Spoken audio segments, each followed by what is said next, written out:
আসসালামু আলাইকুম রহমতুল্লাহ। আপায় ক্ষমতা ছাড়ার আগে অথবা দেশ ছেড়ে চলে যাওয়ার আগে যেই নাটকটা করেছিলেন সবচেয়ে বেশি, সেই নাটকটাই আপনারা এখন শুনতে পারবেন। আর এইভাবে মায়ের কোল খালি হোক এটা আমি চাই না, কারণ আমি তো বাবা মা সব হারিয়েছি। আমি তো জানি আমার ব্যথা কত কষ্ট, কিন্তু সেই কষ্ট বুকে নিয়ে তো ফিরে আসতে এদেশের মানুষের জন্য। এখানে আমার তো কোনো চাওয়া পাওয়া নেই। আমি তো আমার ছেলে মেয়ের জন্য কিছু করিনি, শুধু তাদের লেখাপড়া। নিজেই চাকরি করছে, নিজেই পড়েছে, আমি কতটুকু করতে পেরেছি। আর এইভাবে পৃথিবীর যত মানুষ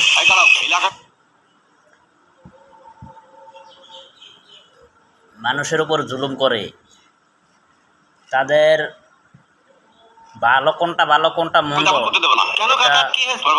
এটা বোঝার কোনো সক্ষমতা থাকে না।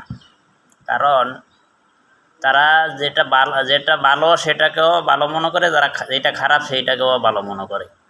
এরকম বহুত মানুষ আছে, বিচার মানে তাল গাছ আমার। ঠিক এই শেখ হাসিনার অবস্থা বা আওয়ামী লীগের লোকজনের অবস্থা ঠিক এইরকম। এরা মানুষের ক্ষতি করে নাই, দেশের ক্ষতি করে নাই, যা করছে এরা ভালো করছে। এরা কি করছে? এরা উন্নয়ন করছে। এদের বাণী একটাই, উন্নয়ন করছে। এই উন্নয়নের করতে গিয়া যেই ক্ষতিটা দেশের করছে টানা 15 বছর, এইটাকে তারা কোনোদিনও স্বীকার করবো না, না শেখ হাসিনা না কোনো শেখ হাসিনার কর্মীরা। এই হলো তাদের অবস্থা। মানে বিচার মানি সবই তাল গাছ হ্যাগো, এরপর হলো বিচার, এর বাইরে না। ধন্যবাদ।